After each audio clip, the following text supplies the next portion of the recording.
Climategate set to break wide open. New developments today involving those hacked emails from Britain suggesting scientists are fudging data to make their case for global warming. Republican Senator James Inhofe is calling for a full investigation. And he joins me now by phone from Oklahoma. Senator, you've seen these emails at length. Do you believe that the climate scientists are trying to conceal evidence that works against global warming? Oh, that's been going on a long time, Stuart. In fact, I've talked to Neil about this over the years. 4 years ago, I made a speech on the Senate floor that almost mirrors what has been discovered in the last few days. And that is, I'd been approached for quite a while, many years now, since Kyoto, with really well-known scientists who have said that they were not able to have proper input, and several of them quit the IPCC, which is the Intergovernmental Panel on Climate Change that started this whole thing. So I think they've been cooking science for a long time, Stuart. Well, Senator, I know you've seen the emails, but for the benefit of our viewers who haven't, I'm just going to read brief excerpts from 3 of them. Here's the first. Number 1 says, look, we can't account for the lack of warming at the moment, and it is a travesty that we can. Well, that's self-explanatory. That's really suggesting that the evidence isn't there. We don't know what's going on with this. Number 2, quote, I'm really sorry that you have to go through all this stuff, Phil. Next time I see Pat Michaels at a scientific meeting, I'll be tempted to beat the crap out of him. Very tempted. Now, a clear-cut threat. Number 3, a little more complex, but listen to this. I've just completed Mike's Nature trick of adding in the real temps to each series for the last 20 years, i.e. from 1981 onwards, and from 1961 for Keith, to hide the decline. That seems like deliberately changing the data to suit your way. Now, lots of people have seen these emails. Do you think it's going to have an impact on the cap-and-trade legislation going through the Senate? Oh, absolutely. By the way, that Mike, I assume, is Michael Mann, who was Yes. he had that original hoax, this hockey stick thing Yes. that's been... yes, I think it will. First of all, let me just say this. I think that the cap-and-trade legislation that passed the House, the Waxley-Markey bill, wasn't going to go anywhere. They tried their best to get enough votes to pass it. They couldn't do it. They're trying to do it before the big party at Copenhagen. But now that this has come out, and if you go back and look at the speech I made on the Senate floor 4 years ago, this really just documents what I was suspected at that time. I would say yes, this would stop. I think that cap and trade was stopped anyway. People are just not ready to pass the largest tax increase in the history of America on something that's not well-founded. Senator, I believe you have an announcement fresh for us at Fox News. Can you go ahead with it, sir? Oh, yeah. Today, announcing the investigation, I'm the ranking member of the Environment Public Works Committee.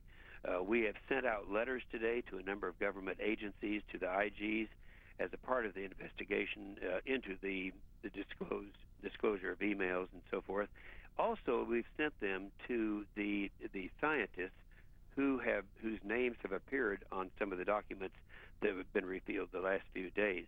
And many of these scientists are scientists I'm very familiar with. They're the insiders of the IPCC that I think all along have been trying to avoid the real science in this whole notion about global warming. Senator Inhofe, we appreciate you being with us today. Republican from Oklahoma. Thanks very much, sir. Appreciate Thank you, it. Stuart. Ed Begley Jr. is all about living green and cutting his carbon footprint. Does this change things at all, these emails? The star of Living with Ed joins me now. Ed Begley, welcome to the show. Good to see you, sir. Stuart, thanks for having me on. You heard this. There seems to be some discussion amongst the climate community that maybe the evidence isn't there. They're split, they're divided. Do you ever think that maybe you're wrong about global warming?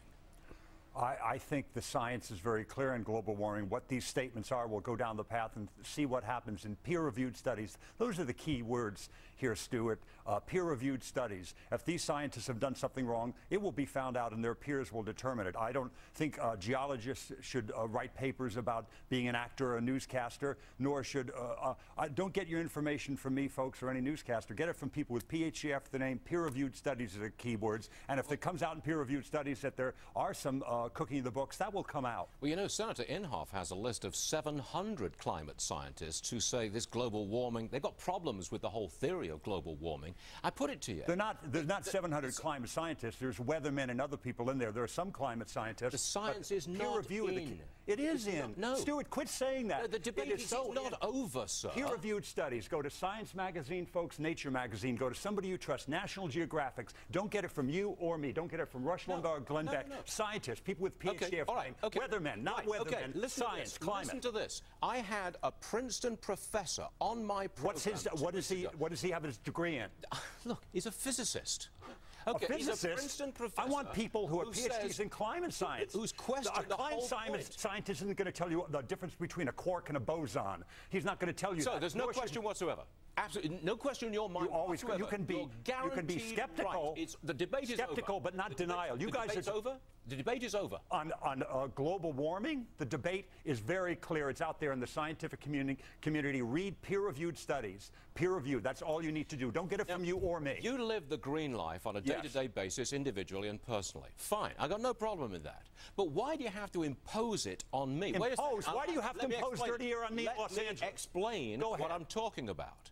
If cap and trade goes through, I'm going to have a warning label on my house. There's going to be an Stop this scare tactic balloon. There's death panels. There is an energy audit going on my house. Yes, sir. You should have an energy audit in your home to make it more efficient. Thanks for admitting it. Okay. I just had an energy audit in my home, and I reduced my bills by half. Why don't you want an energy audit? I am not allowed to buy incandescent light bulbs. When are you not allowed to buy them? What year are you not allowed to buy them? A couple of years in the future. A couple of years. What year in the future? What does it matter? The government's telling me I may not have incandescent lights. It's telling us we can't have smoggy vehicles, too. The air in L.A. is half the smog. You've got to come right into my house. Half the smog. Ed Begley, I'm surprised at you. What kind of American believes that the government should come right into a private house? Nobody's going to come into your house. You can't have this kind of light bulb. Or why would you have? You ever seen a easy screen? What is an easy bake oven? The little kid's toy, an easy bake oven. Why do you want to push me around? A light bulb is a little mini toaster. Why do you want to push me around? Because you are convinced we're going to hell in a handbasket. You're spewing your nonsense here yet again. Nonsense? The air in L.A. is twice as clean as it was in 1970. Why? Because of good technology. That's got nothing to do with global warming. It has everything to do with good science. Nothing to do with global warming. It has everything to do with finance and cleaning up the air. You people said it wouldn't work. We have cleaner air in L.A. because of the catalytic converter. Nothing to do with global warming. I know it doesn't, but you said this before. You said it about seatbelts and airbags. So you couldn't possibly afford this. You spew these lies. That's not my argument. You spew these lies about how much it's going to cost. Do you have an insurance policy in your house? Lies? Do you have a fire policy on your house? Do you have one? Yes. Why don't you have an insurance policy on global warming that does this, cleans up the air in Houston, Bakersfield, and L.A., lessens our dependence on I want to be left alone, Ed. I don't want to be pushed around by the government. You're not allowed to destroy the commons, sir. You can be left alone, but you cannot destroy the commons. And you haven't proved destroying the commons is the air and the ocean. You can do whatever you want, but you cannot destroy the commons. It's very old law, sir. You know, I thought you were all low-key when you walked in the studio, but I thought you were, too. You're having your tea. You're proper Brit. I actually like you. Time's up. Ed Begley, thank you, Stuart.